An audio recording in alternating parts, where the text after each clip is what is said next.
E aí, pessoal, tudo bem? Bom, esse sou eu depois de acordar. E é isso aí, a gente assim, conseguir conviver com isso, ela consegue tancar o resto, porque esse é o pior que existe. É, eu vou falar de 6 por um. Eu me esquivei desse assunto várias vezes, mas. E hoje eu vou falar de maneira super superficial também, porque eu não tenho muito tempo. Mas eu acho importante essa conversa da gente ter. Eu me sinto tremendamente privilegiado. Porque eu dormi pra caramba, eu dormi cedo ontem, acordei tarde hoje e eu tô me sentindo recuperado e é engraçado porque ontem eu tava morto, morto. E aí eu acho que eu venci muito na vida e aí eu acho que a minha separação, ela também fez muito bem pra Lana. Porque na semana passada, por conta do feriado, eu acabei reagendando reposições no sábado e na semana passada, justamente por conta desse feriado, eu acabei trabalhando muito intensamente nos outros dias. E, e aí aconteceu que no final do dia eu tava morrendo de saudade da Lana. É o meu despertador limite, né? O horário limite que eu tenho pra levantar. Ah, sábado eu tava morrendo de saudade da Lana e eu tava cansado por ter trabalhado. E aí eu falei, caramba, uma semana longa de trabalho, intenso, vai ser recompensado porque agora eu vou ficar com a catarrenta e o tempo que eu passo com ela é sempre muito bom. E esse fim de semana ele foi muito intenso com a Lana. A gente fez muita lição, a gente fez muita brincadeira, a gente saiu, passeou, fizemos caminhada, fizemos uma série de coisas. E eu dei atenção, e eu dei muita atenção pra ela, uma coisa que eu não conseguia fazer na semana retrasada. E ontem eu tava acabada. Ontem eu tava acabada. Então, quando deu o horário de eu devolver ela, né? Domingo à noite, eu tava feliz por ter passado esse tempo, mas eu tava tremendamente esgotado. Ali chegou meu limite. E aí eu expliquei pra ela, eu falei, filha, fim de semana foi muito bom, mas eu tô muito esgotado. E se você ficasse comigo durante a semana, porque ela quer, né? Porque aqui a casa maior tem mais espaço pra ela brincar. E eu tenho atenção exclusiva pra ela. Fim de semana eu não jogo, não interajo com outras pessoas. Então ela tem muita atenção exclusiva. E aí eu falei, cara, você quer ficar direto aqui? Mas se você ficasse direto aqui, eu ia passar a semana inteira praticamente sem falar com você. Porque ia ser só trabalho e vem cá, né?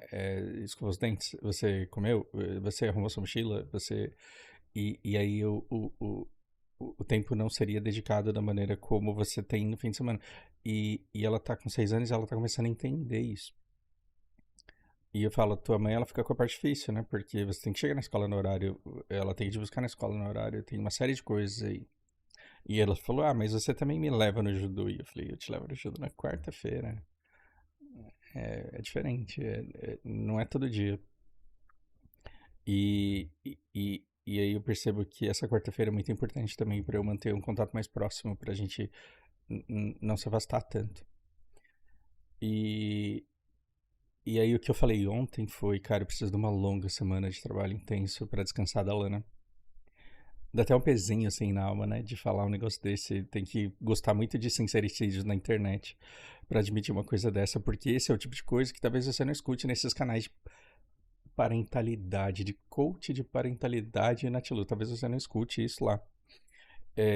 Eu preciso descansar da Lana, então quando eu olho pra minha agenda essa semana cheia, lotada de coisas que me satisfazem, eu falo, cara, vamos, vamos. E aí, por quê? Porque eu sei que essa semana eu vou crescer muito e que quando eu encontrar com ela na quarta e no sábado, eu vou ser um pai melhor.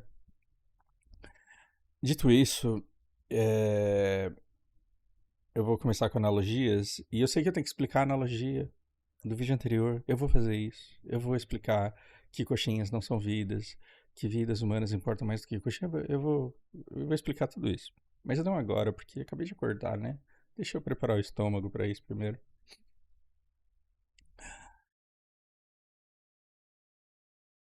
Quando você chega no Japão e você compra um bentô no Combini, quando você vai numa loja de conveniência e compra uma marmita, você fala, meu Deus, como os japoneses são caprichosos. Olha esse corte desse negócio aqui.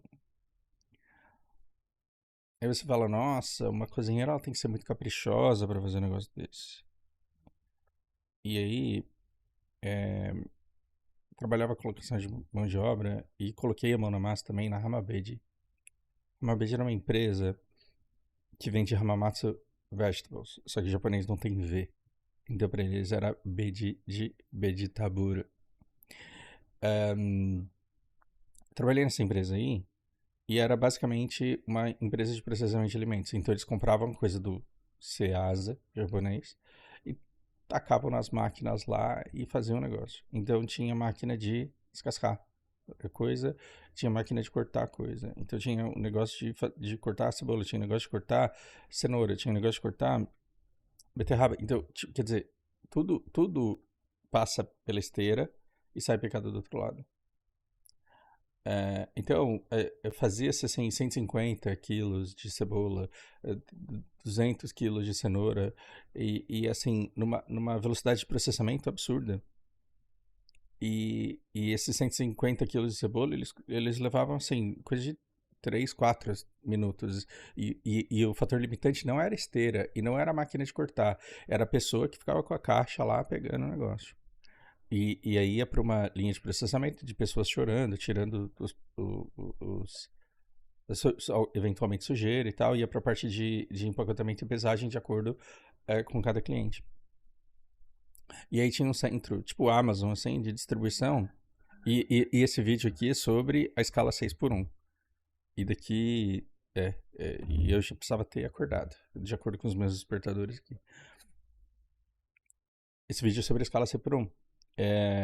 Enfim, as várias esteiras iam fazendo pacotes. E o mais difícil era você alocar uma pessoa que conseguisse fazer a distribuição de pacotinhos por destinatário. Então, quando faltava gente lá, eu ia lá. E eu falava, não, esse daqui é, por exemplo, do hospital. Esse daqui é da fábrica de marmita tal. Esse daqui é da rede de restaurantes tal. E aí chegava lá a rede de restaurante, você jogava 40 quilos de cebola picada, 40... Aí tinha um restaurante que todo mundo falava assim, nossa, olha o capricho desses caras, olha como eles cortam a cenoura, a rodela de cenoura em formato de estrela. É muito capricho um restaurante fazer isso. Mas era essa processadora de alimentos que vendia 20 quilos dessa cenoura em formato de estrela para abastecer todas as cadeias de restaurantes. Porque aí você entregava essas estrelinhas de cenoura no centro logístico dos restaurantes. E o centro logístico dos restaurantes mandava os motoqueiros para absolutamente todos os restaurantes com pacotinhos pequenos que iam atender a demanda daquele dia. E no dia seguinte tinha que mandar de novo, porque daquele dia ia para o lixo.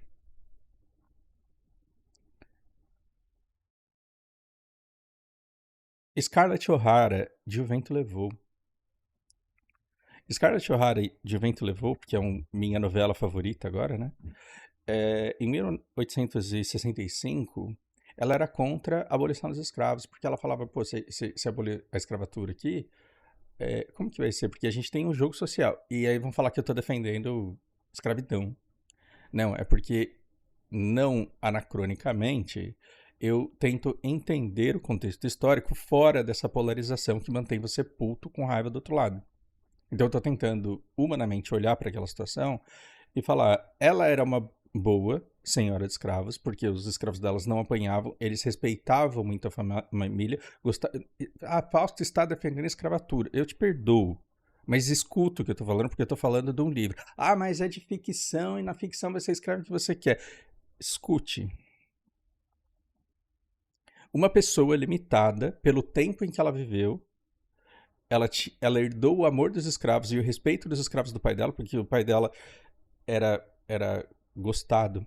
Desculpa, eu tô pensando em outro idioma. O pai dela era gostado pelos escravos. Inclusive, uma delas amava muito ele, porque ela foi comprada no mercado e o pai dela chegou e impediu uma venda. Ele impediu uma venda por quê? Porque o cara que comprou só a criança e não queria levar a mãe, ou comprou só a mãe e não queria levar a criança. Eu não lembro. Eu escutei o livro e eu não lembro. Mas o pai da Scarlett chegou e falou, não, eu compro os dois. Dá aqui os dois. E aí, essa escrava ficou tremendamente grata a ele, e ficou mais grata ainda quando ela descobriu que ele não precisava comprar, ele nem ia comprar uma escrava. E, quer dizer, ele comprou duas, simplesmente porque não queria separar a família. E essa escrava, ela foi leal ao Senhor, e a filha dela herda essa lealdade. Por quê? Porque para a mãe é muito importante ela ter crescido sendo bem tratada, bem alimentada, servindo uma casa, como nós brasileirinhos vamos servir a casa de americano. Íamos, né? Porque agora eles não têm dinheiro para pagar nós, mas ia fazer subtrabalho. Mas ela fazia aquilo com muita honra, se sentindo muito honrada inclusive pelo fato dela ter doado a criança para ser a pajem da Scarlett. A Scarlett fala, cara, eu nem queria essa catarrenta mal treinada aqui, mas tá bom. E aí existiam laços ali naquela fazenda que deixavam tudo funcionando, porque ela era respeitada, ela exigia o trabalho era feito.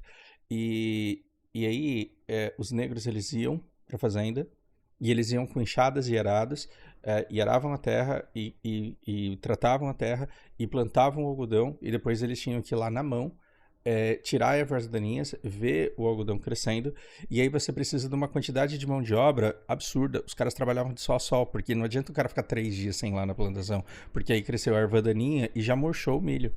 Se eles quisessem, o algodão, se eles quisessem um algodão exuberante, eles não podiam deixar nenhuma erva daninha crescer. E tinha fertilizante em 1865? Não, então era no braço. E era sob o sol. Então eles iam lá, faziam esse trabalho, faziam toda a colheita, e o lucro era grande? Era, mas muita gente era sustentada. Eles não tinham direito à propriedade, eles não tinham, mas existia uma dinâmica de presentes.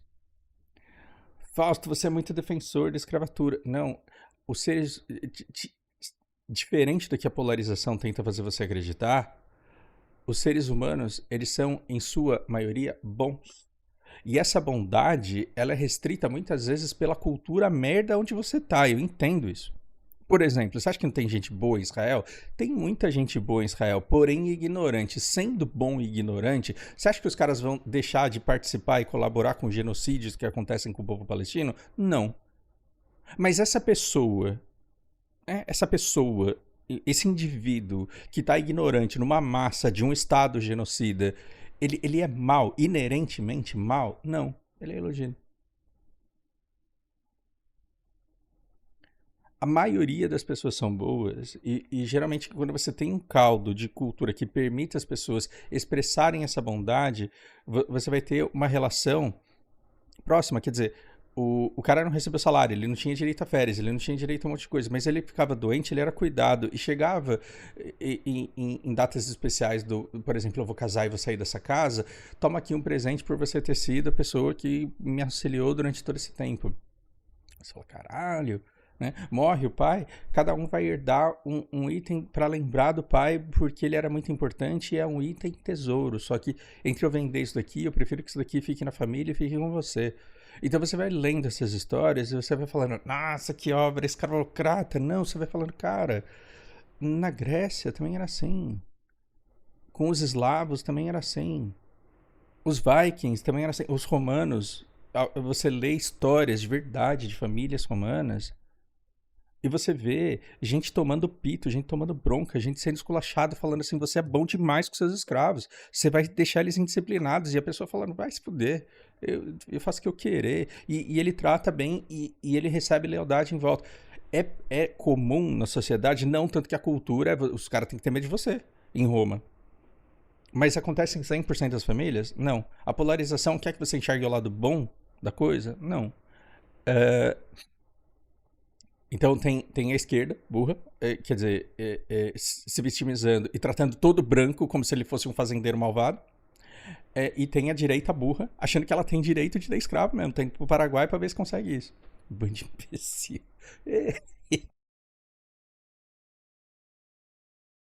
Ai, cara, nada me deixa mais feliz do que ver alguém de direita indo pro Paraguai. Eu acho. Mas aí vira uma piada interna, porque só eu acho graça, porque pra eu explicar a graça eu teria que explicar uma história de 10 anos pra vocês. Mas eu acho meigo, assim, o- o- os caras indo pro Paraguai. E aí, agora, o que acontece? Agora a gente tem o Rodolfo. Eu sei que essa história tá ficando muito longa e eu falei que eu nem tinha tempo, e na verdade não tenho mesmo, então eu preciso encerrar logo isso daqui. O Rodolfo, ele ia pra fazenda, ele vai pra fazenda, e ele tem uma, uma colheitadeira. E ele tá querendo um drone, que a esquerda odeia, que é pra colocar todos os fertilizantes e os pesticidas. É, esses fertilizantes, esses pesticidas, eles libertam ele da necessidade de ter escravos. Ou então de ter pessoas que ganham muito pouco. Porque, por outro lado, na terra da Lariana, eu conheço gente que ganha R$ 50 o dia para ficar na lavoura de café. E aí você fala, nossa, mas isso daí é a mesma coisa que escravatura? Sim, mas a pessoa tá fazendo o que dá lá. Olha que interessante, R$ 50 por dia. Se ela trabalhar todo dia, é diarista, ela vai ganhar quase um salário mínimo. Então, assim, esse cara que paga R$ 50 para as pessoas lá, se ele for preso, ele vai ser condenado, mas não vai ser condenado por tanto, não, porque não tá tão abaixo do salário mínimo.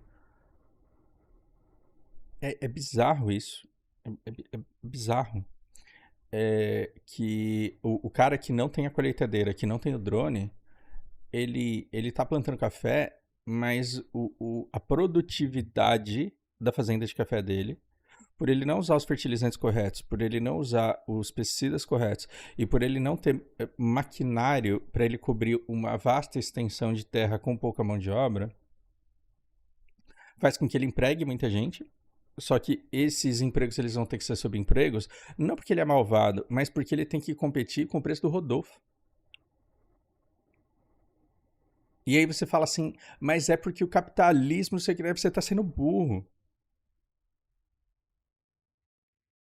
Você está sendo burro, porque se você for no supermercado e tiver o preço absurdo que o café tá, tem lá o café pilão, R$ 17, e do lado tem o café do chefe da menina que paga R$ 50. Se ele falar assim, amanhã eu vou pagar 150 diária, aí você vai chegar lá, o café dele, o café do seu Zé, vai estar R$ 250, 250 gramas, R$ 250. Do lado vai ter o pilão, 250 gramas, R$ 17. Qual que você vai comprar? Se você compra o de 17, você é tão ruim quanto o cara que paga 50 conto. E o problema dele não é maldade, é porque você foi tão brainwashed pela polarização que quando você vê um cara cobrando R$ 250 em 250 gramas de café, ou pagando R$ 50 para uma pessoa ficar o dia inteiro na lavoura de café tirando erva daninha, quando você escuta porque você é burro. Você escuta capitalista malvado, egoísta, safado, misógino, homofóbico você tem ódio disso. E você não entende que o problema desse cara não é maldade, é ineficiência. Porque enquanto o cara tá precisando de 200 pessoas que ganham R$ 50 por dia, 10 mil por dia, é isso? Eu esqueci. 10 mil por dia ele gasta com mão de obra durante o mês inteiro.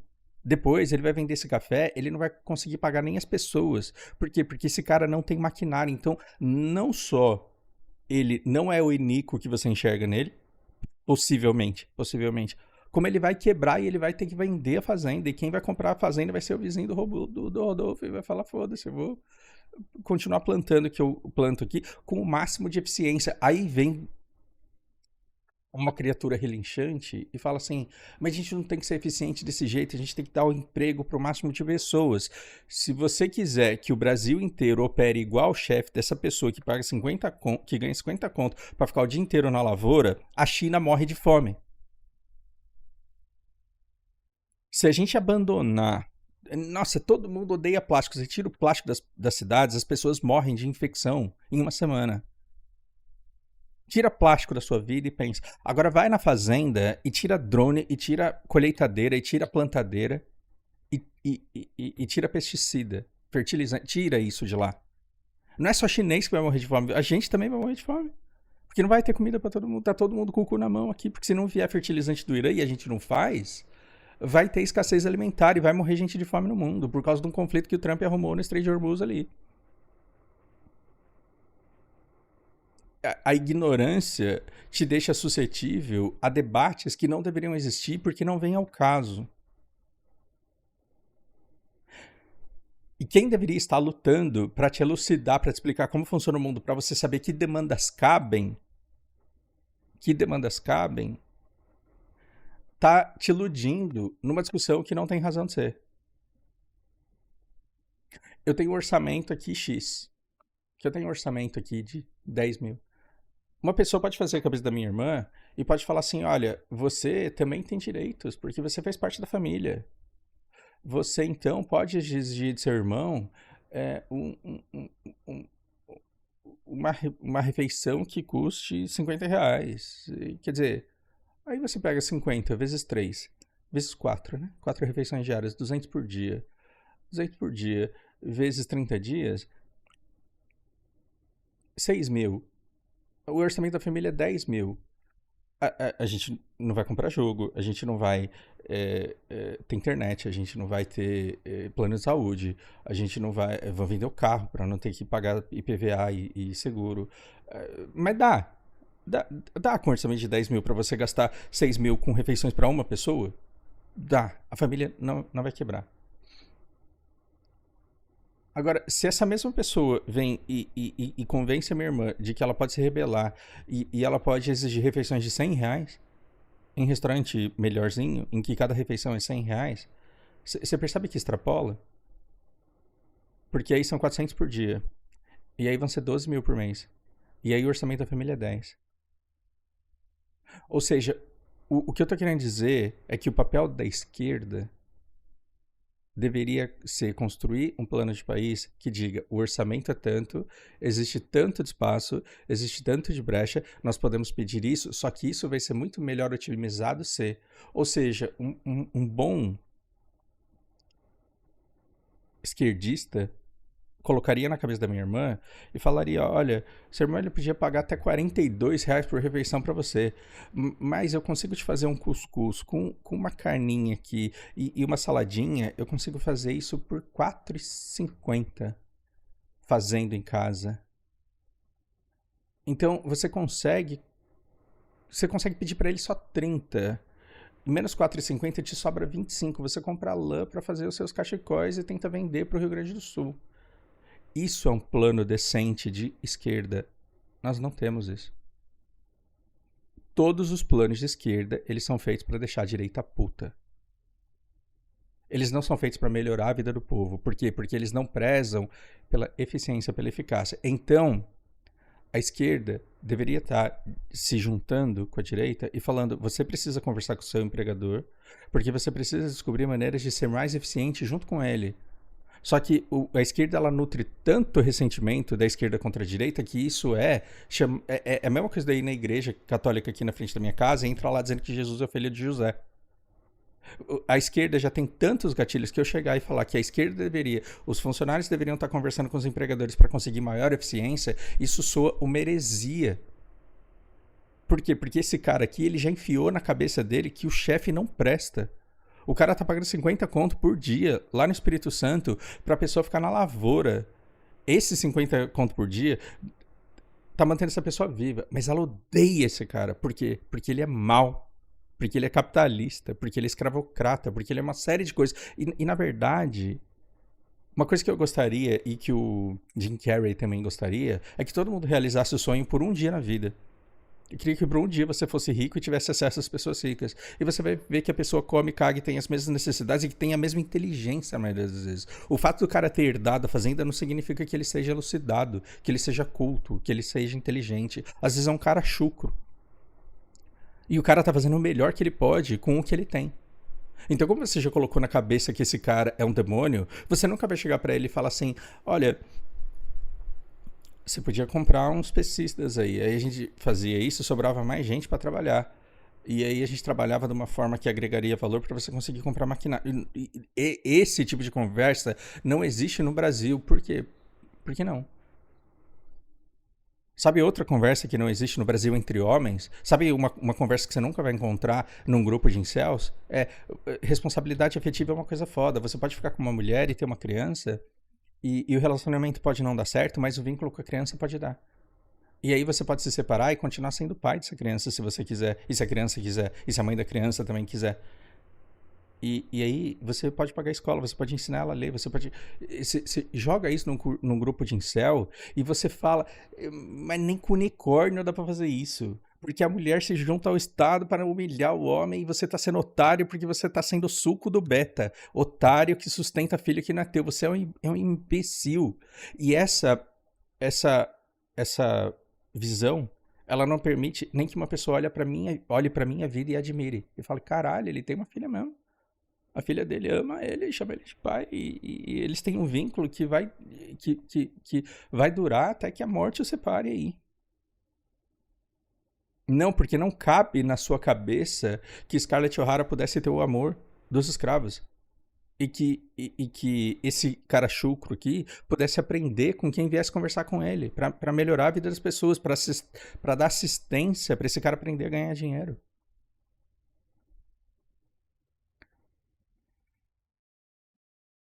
6 por 1 tem que acabar. 6 por 1 tem que acabar. Por quê? Porque a gente não existe pra trabalhar. 6 por 1 não teria que acabar se a gente vivesse no mundo de Scarlett O'Hara. Se não tivesse os pesticidas, se não tivesse a colheitadeira, se não tivesse a plantadeira, se não tivesse silos, se não tivesse uma série de coisas, aí não ia dar. Aí a gente ia ter que trabalhar 6 por 1 em revezamento ainda, porque alguém ia ter que ir lá na lavoura no domingo. Mas conforme a gente faz máquinas de robôs que fazem robôs, máquinas com robôs que fazem robôs para trabalhar na metalúrgica, à medida que a gente faz isso, o discurso ele deixa de ser econômico e passa a ser filosófico. À medida que nós nos aprimoramos e geramos cada vez mais riqueza, o assunto passa a ser filosófico. O Rodolfo, a fazenda é tua. Sempre vai ser. O lucro da venda sempre vai ser teu. Só que você tem que participar comigo numa conversa do debate do uso dos impostos, porque está indo tudo para lobby de político corrupto. Vamos participar desse orçamento público e vamos ver que tem gente que não nasce contínuo para virar fazendeiro. Nem com oportunidade, nem contínuo. Essa pessoa, ela não tem que viver a vida que você vive, mas ela também não pode viver como um palestino em Gaza. Tem que dar comida para ela e o mínimo. E tem que arrumar alguma atividade para ela não causar convulsão na sociedade. Eu pensei em termóia e não consegui traduzir. Não pode deixar essa pessoa ociosa o suficiente para ela dar trabalho para a sociedade. Mas aí a gente deixa, a briga deixa de ser de questão política, porque a gente já tem condições de alimentar todo mundo, e ela passa a ser filosófica. Cara, como que a gente destina esses recursos para as pessoas terem uma vida digna, porém não injustamente melhores a minha, que eu trabalho? É essa a discussão que a gente deveria estar tendo. Mas o que estão fazendo? Estão querendo encontrar uma solução que atenda simplesmente a todo mundo. Faz de conta que eu tô falando uma coisa muito engraçada. Deem risada aí.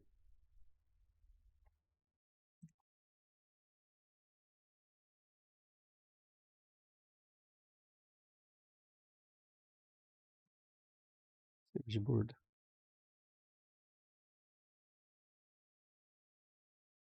Eixe. Vamos aos buff aqui, né?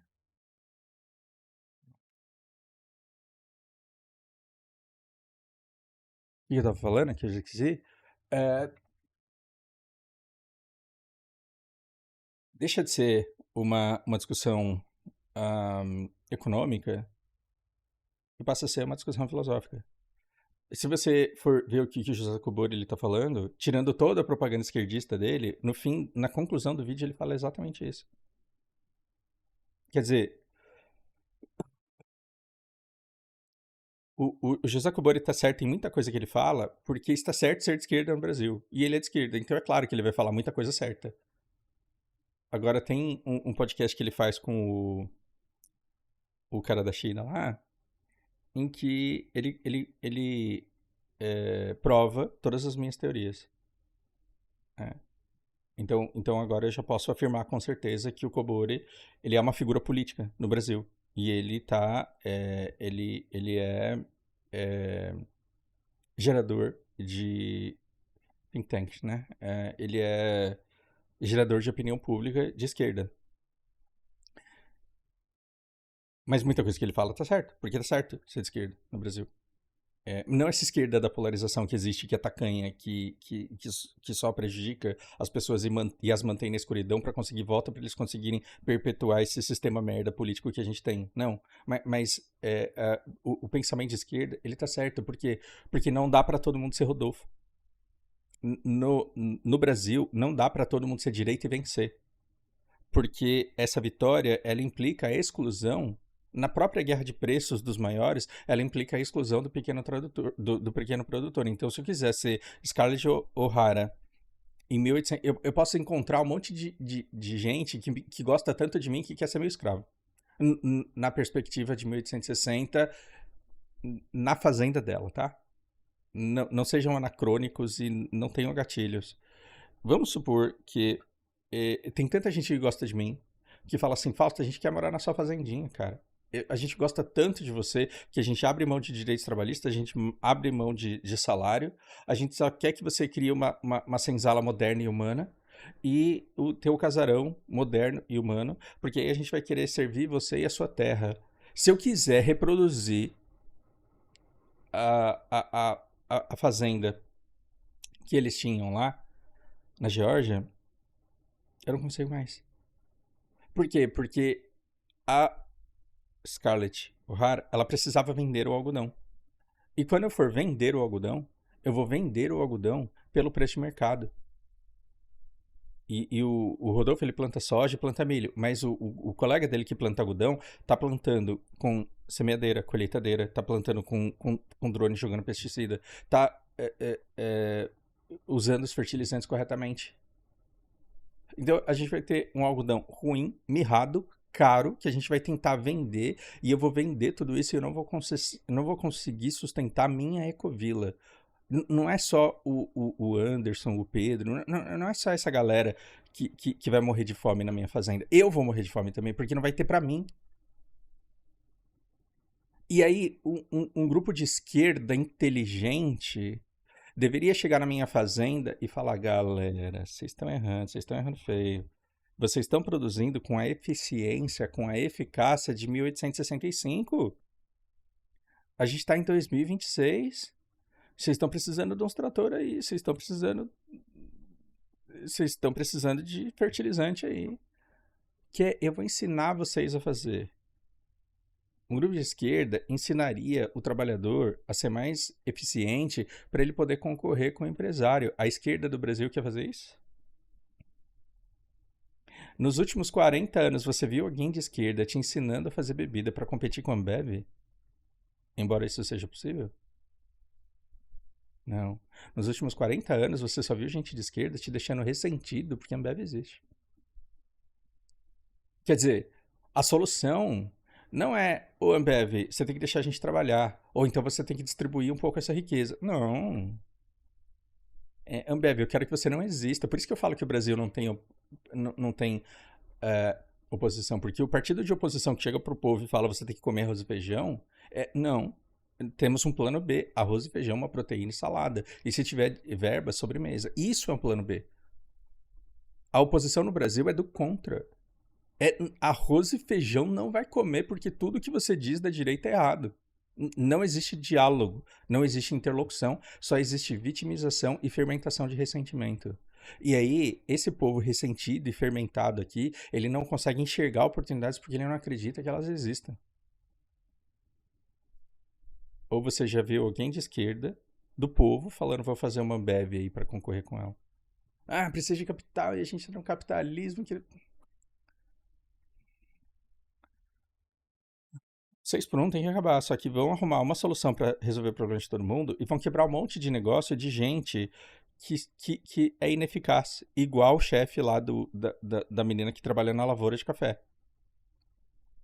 O mercadinho, que tem aquela chefe burra, que herdou o negócio do pai, que herdou o negócio do vô, e que aprendeu a sempre fazer de um único jeito, ela já tá mal das pernas, porque ela já não sabe administrar bem, porque ela não tem uma grande visão de negócio. Vamos falar assim, agora essa pessoa não pode trabalhar de sábado mais? Ela vai falar, mas aí eu vou ter que fechar o meu mercadinho e vou ter que ir pro Paraguai, porque lá eu posso escravizar qualquer pessoa.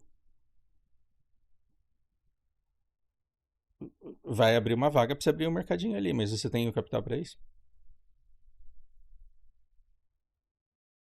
Né?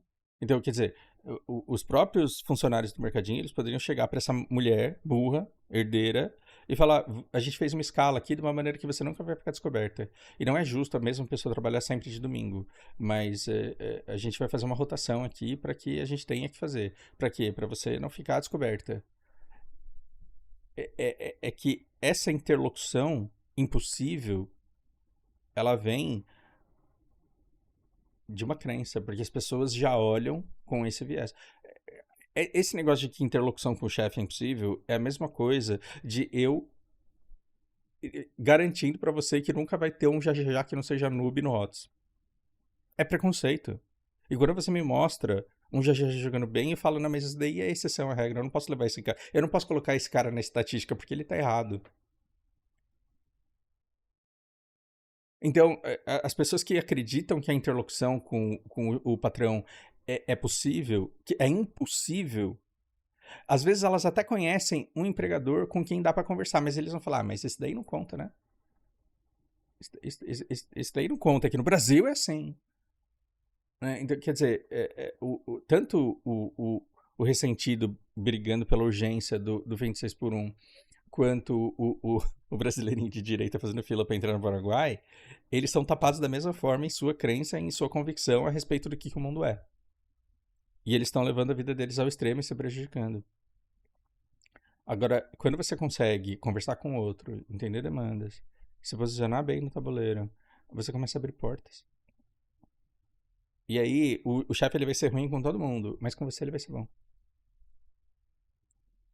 O chefe ele vai ser canalha com todo mundo, insensível com todo mundo, mas com você vocês não ter desenvolvido um vínculo. Agora, se tem gente falando, não vá lá desenvolver relacionamento com ele porque ele é empregador e empregador é tudo arrombado, aí você deveria se afastar dessa pessoa que está te dizendo isso. A sorte é quando o preparo encontra oportunidade. As oportunidades estão aí o tempo inteiro. Então você deve estar preparado para aquela pessoa que você diz que nunca dá oportunidade para ninguém. Você deve estar preparado para o dia que essa pessoa dropar uma oportunidade. E quando dropar a oportunidade, tem que ser sua, porque você tem que estar preparado para ela. Então você tem que estar olhando para o empregador, para os amigos do empregador e falando: como que eu posso pegar uma oportunidade que drope dali? Eu vou desenvolver relacionamento com essas pessoas. Do teu lado vai ter alguém falando assim: não faz isso não, porque eles são brancos. Eles são héteros, cis. Eles são de direita. Não faça isso, não, porque eles são maus. E aí você fala, tá bom, senta lá, Cláudia. E você vai lá e desenvolve relacionamento com eles. Um dia vai precisar de uma pessoa que vai abraçar uma oportunidade que apareceu ali naquele grupo. Essa oportunidade vai ser sua. Esse cara vai olhar pra você e vai falar, ele é um traidor da classe trabalhadora. Ele é um capitãozinho do mato, traidor da classe trabalhadora. Ele é a exceção. Morrendo de inveja de você. E aí você vai estar bem. Quer dizer, nesse mundo tem vaga para todo mundo ser Rodolfo e todo mundo conseguir a oportunidade que dropou ali dos donos? Não, não existe. Não dá para todo mundo viver fazendo o que gosta, trabalhando fazendo o que quer. A capacidade técnica de fazer isso, a gente já tem para você fazer uma escala 1/6. A humanidade já tem condições de trabalhar um dia por semana e todo mundo ter o que precisa para sobreviver. O que não existe é interesse para que isso aconteça. E a falta de interesse não é o problema do presidente, do senador, não. É o que nós somos. O que nós somos como espécie é uma raça que faz o Líbano hoje, que fez Gaza ontem. E hoje ainda, né? Porque eu tô considerando lá todo mundo como zumbi já, porque já foi holomodorzado em Gaza. Né? E eu já fiz o luto pelas pessoas que ainda estão vivas lá, porque aquilo ali tá perdido. É, E aí a pergunta que sobra é: por que que a gente é tão ineficiente? A gente é tão ineficiente porque não existe interesse que a gente enriqueça, nem de classe dominante brasileira e nem de Estados Unidos. Mas os Estados Unidos está caindo, então talvez a gente cresça do nada. É engraçado que se você for estudar o passado do Afeganistão, como eu estou fazendo aqui com o livro do Lorival, você fala, caralho, é a mesma coisa que aconteceu no Brasil, só que de outro jeito. A gente passou tudo que o Oriente Médio passou, só que sem guerra, assim como o Japão. É claro, depois da Segunda Guerra Mundial. E agora os Estados Unidos estão enfraquecendo e a gente tem uma oportunidade de crescer. A gente vai estar preparado para isso? Não sei. Eu sei que talvez não, porque a gente não está discutindo isso. A gente está discutindo o fim da escala 6x1. Fausto, fiquei com preguiça porque você falou muito. Resume tudo aí o que você falou para não ter que assistir todo o seu vídeo. É, agora você assistiu, você fodeu. Mas sim, a escala 6x1 tem que acabar. Só que não vai adiantar isso se a gente não fizer uma sociedade mais eficiente. E para a gente ser uma sociedade mais eficiente, porque agora a gente está competindo com. Não é Rio Grande do Sul competindo com São Paulo. Agora é Brasil competindo com China e com Europa. Então, assim, para a gente ser mais eficiente, a gente precisa levantar essa proibição, acabar com essa proibição que a gente tem de gerar riqueza. A gente precisa poder importar maquinário que a gente não faz. A gente precisa poder importar maquinário sem essa carga proibitiva de imposto para a gente começar a produzir. Inclusive essas próprias máquinas que a gente não faz porque a gente não tem estrutura para isso. Só que eu tô há 7 anos explicando isso para algumas pessoas assim todo dia que ainda não entenderam. Então, imagina fazer isso para viralizar e virar domínio público em toda a sociedade brasileira. Isso não vai acontecer. Então, rebele-se, gere riqueza e cuide das pessoas que você ama, que é o que dá para fazer, né? Eu tô numa situação confortável aqui. Abraço para vocês.